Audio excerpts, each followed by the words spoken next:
is week 2. Did God create the universe or become it? Truth is one and eternal. Realize oneness with it in your deathless self within. The following commentary is based on the teachings of Paramahansa Yogananda.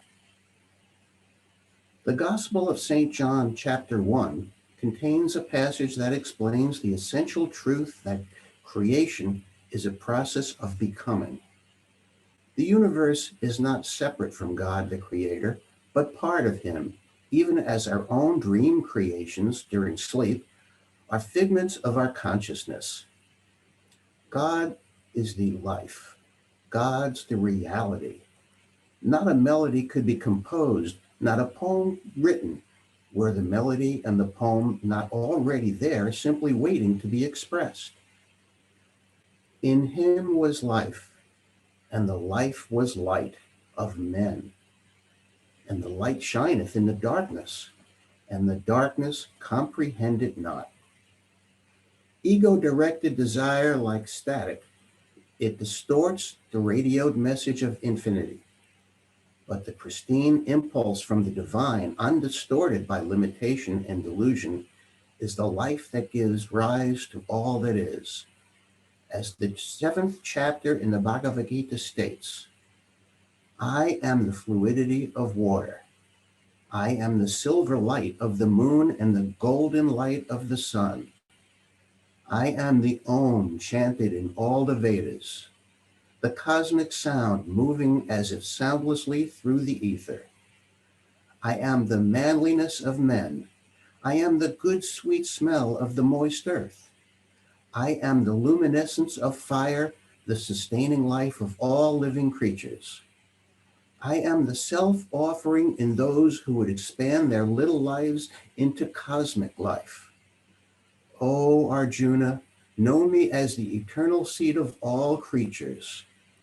In the perceptive, I am their perception. In the great, I am their greatness.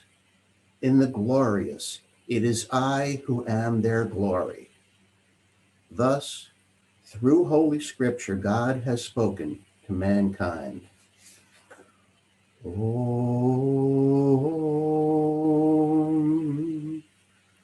Om, Om.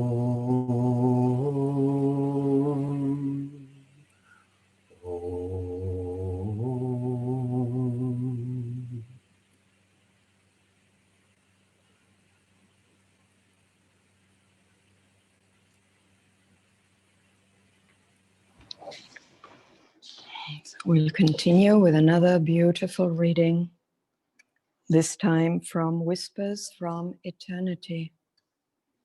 Prayer Poems and Demands by Paramahansa Yogananda. I think it was requested that we say which prayer poem we're reading every week, so perhaps people can go over it on their own after service. This prayer poem is 171. I want to pour the scent of gratefulness at thy feet. And I want to change my glasses because these are not my reading glasses.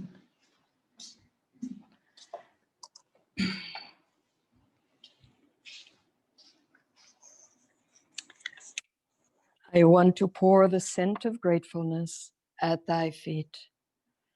The doomsday clouds of inevitably tragic events thundered and poured down sheets of suffering on my life. My courage almost drowned in fear as a million difficulties rose up to destroy me. Only by clinging fast to thee did I survive. Now, when the cannons of uncertainty boom before me, and the shells of calumny, persecution, and fierce opposition fall rain-like around me, I am ever protected in the impregnable fortress of thy love. I am so grateful to thee.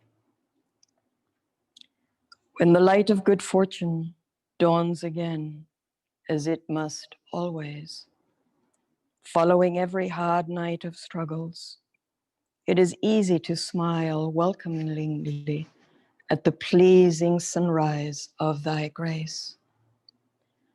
During dark nights of misfortune, however, I did find it even sweeter to offer thee the flowers of my appreciation for being always there, protecting me. I offer all my gratitude at thy feet of deep inner communion.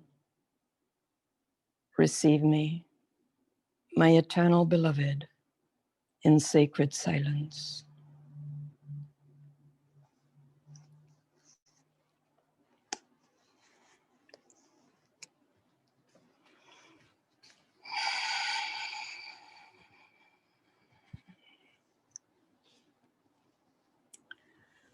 Well, this has been an interesting week for all, and that prayer demand just spoke so clearly as everything drops around us. We hold tight to the cloak of the Guru. We are ever protected in his impregnable fortress of love.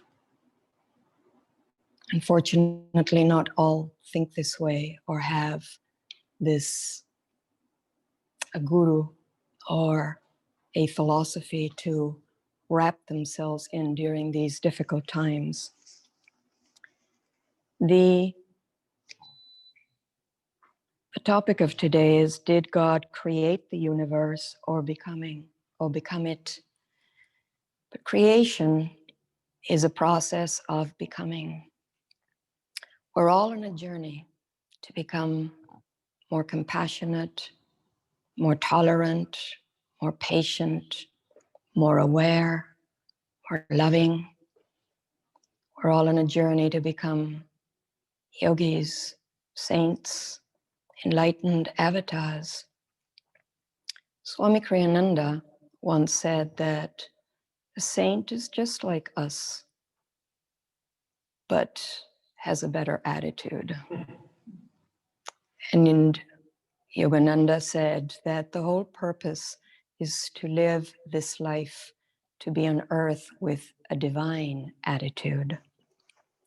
So how do we do that? How do we tread more lightly and become more expansive and trusting and loving? This week, I was taking a walk and I was pleasantly surprised and blessed by seeing a beautiful cardinal. It was up on a high branch of a tree, and since there are no leaves and branches nowadays, I could see it clearly. Its brilliance, it just shone in the sun and the blue sky behind it. And then it started singing. And its song was so joyous. And I could have left it at that and said, I saw a beautiful cardinal and I enjoyed its song. But I looked behind that and I said, what is animating that beauty? What is animating this blessing I am receiving? By hearing this beautiful song, where do we receive this from? The divine is in our lives 24/7. The experience of grace is there with us at all times. As we heard in the Bible, the reading of the Bible today, and the light shineth in the darkness, but the darkness comprehended it not. Everything is already here in the light, but the shadow that ego consciousness casts over us doesn't allow us to see clearly. Our quest is to become, to realize who we truly are. And to do that, we need to align ourselves, as Swami Kriyananda would say, with the higher, more refined currents of life. We need to attune ourselves to the Guru. The Guru is a receptacle of light. He's a receptacle of divinity. And that light and that divinity starts illuminating our path. When we align ourselves, attune ourselves with Master, the Guru can begin to restructure our inner environment, restructure our consciousness, our energy levels, and bring us into a higher state of being. There is this story about Krishna and Radha. Radha was the chief gopi, and she was on a meadow together with all the other gopis. They were dancing and praying divine incantations to God, when suddenly they realized that there are new gopis in their midst. And one of the gopis looked at one of the newcomers and said, "Oh, she reminds me of my cousin, really gossipy and negative." And another one of the gopis interacted with another of the newcomers and said, "Oh, I didn't like her at all. She was kind of proud and self-absorbed." And yet another Radha heard from another gopi passing judgment on one of the newcomers who said, "She's just too curious, poking a nose into people's privacy. Shouldn't be doing that." And many of the gopis came to Radha telling her, giving Radha their complaints about the new gopis, until Radha had had it. And she said, "Sisters, haven't you realized that it is Krishna who's coming to you? He's coming to you in all his different disguises. He's the one that's always behind everything." Suddenly, all the new gopis vanished, and the form of Krishna appeared before them all. And he said, "Only Radha.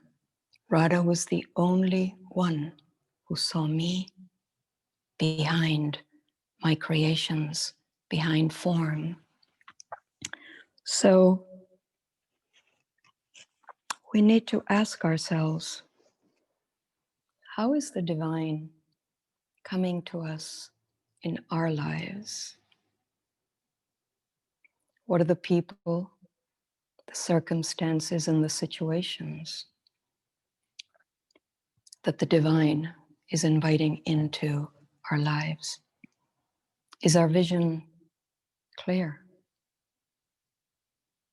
Can we see behind form and identify essence?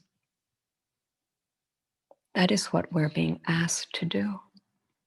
Not get caught up in the drama of external activity, of form, light, and shadows just changing constantly. What's behind that? What is animating that? What is bringing that into our lives? And if we identified that aspect of the divine that is coming into our lives, how would we behave? How would we operate?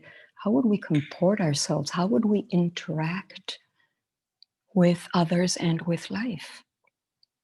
Vastly differently, I would think. There is an anecdote I read about a person who was very learned in a formal academic way, and he wanted to add on another wing to his house. He lived in a large house, but now he wanted another area where he could create a library. So he hired contractors, and they were there for a long time. But this individual, he had written and published several books. At one point, he was part of one of Harvard's think tanks. He had several degrees in different fields.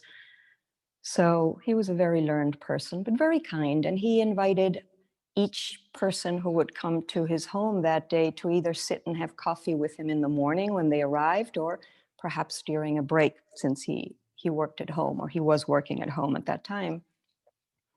And he chatted with everybody and socialized with them, and off they went to do whatever they were doing in adding the wing to his house.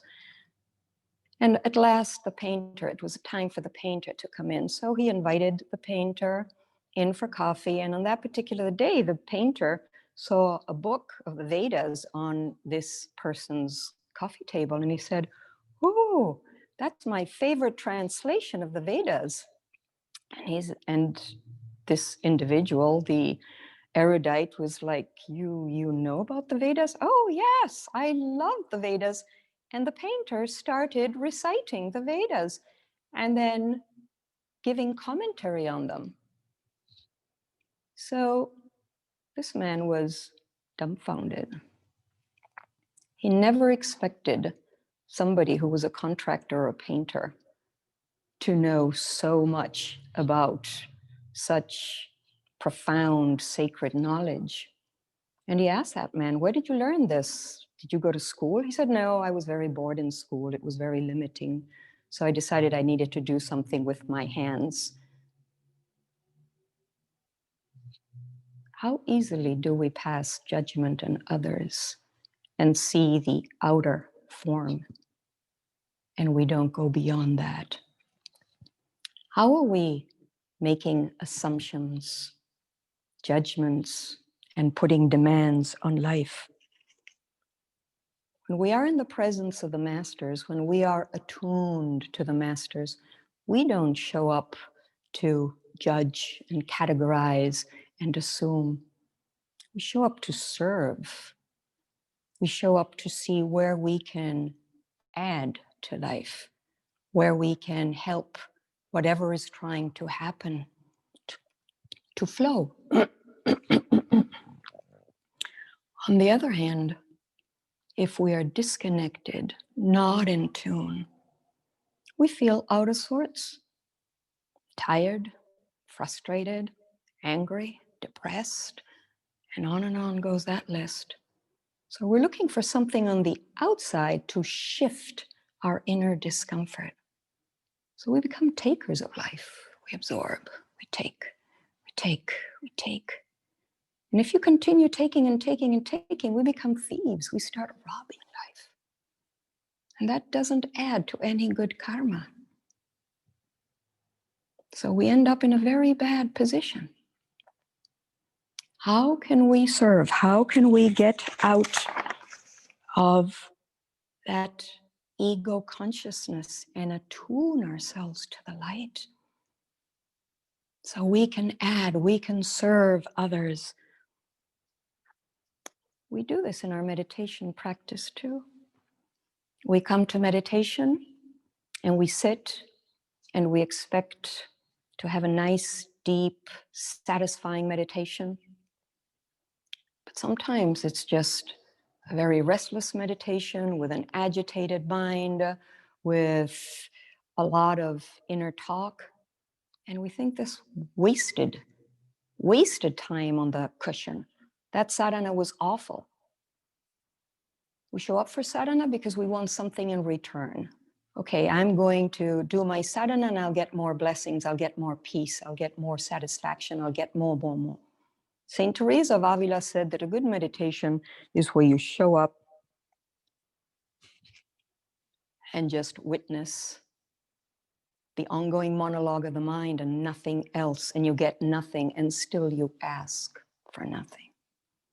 That's a good meditation. Otherwise, we're always indulging in transactions. You say, well, but that doesn't sound like much fun. No, it's not fun. And the spiritual life is not fun. The spiritual life demands commitment, steadfastness, service, transformation in order to achieve bliss and joy, which is the matrix of our being. Otherwise, we're always taking. And when we take and when we look for that transaction, we become merchants. And if we become merchants, then we're no longer yogis and saints. Saints don't behave like that. Saints offer, they give, they serve. And through that service is how they receive and how we want to receive too. Once I read a statement, and I don't know where it was, and I may have said it before because it's seared in my consciousness. It left a big impression, and I may have spoken about it at a different time. But it stated, plebeians are only interested in comfort and pleasure, while the nobleman is interested only in law and order. Not earthly law and order, divine law, the universal order of things. The plebeian is not a person who is of a lower state in society, and the nobleman is not somebody from aristocratic descent. They're states of consciousness. And one can live in a mansion with walls of gold and be a plebeian. Or you can live in very humble circumstances and be royalty.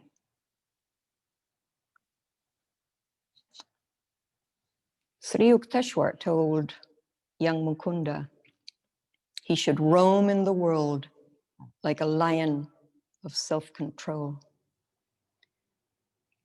We're able to control the senses when we're able to increase our magnetism. Otherwise, we're being depleted constantly. There's no happiness in that. In the reading today of the Bhagavad Gita, which is one of my favorites, it stated, "Know me as the eternal seed of all creatures. I am self-offering in those who would expand their little lives into cosmic life. In the perceptive, I am their perception. In the great, I am their greatness. In the glorious, it is I who am their glory." If we can see the divine in everything, we wouldn't be dragged into situations. We wouldn't live a reactive life. We would be able to respond. When we react after we do so, we always feel bad, don't we? Because we know we could have done better. But deep down inside us, we all know we were born for greatness. And when we're not established in that state of greatness and operate from that state of greatness, the saint within, the avatar within, shrinks. We feel that, and consequently, we suffer. So perhaps in this new year, we can make a resolution to become more available to the divine, to try and see essence, to try and see spirit behind all of its forms. Let's be in attunement. When we're in attunement, the choices become easier. Let's say we go into a coffee shop, and other than the coffee, we're debating whether it's going to be the muffin or the bagel, the muffin or the bagel. But if we were in attunement, the answer might be neither. But if we're not in attunement, something has to be selected. And that's a simple example. We can apply that to every aspect of our lives. When we're in that attunement, we're in the impregnable fortress of love that the Master offers us. So let's step into the flow of life and make ourselves ever more available to the divine. Invite in that light and focus on what is most important. When we first choose the highest above everything, all other things fall into their place. Blessings.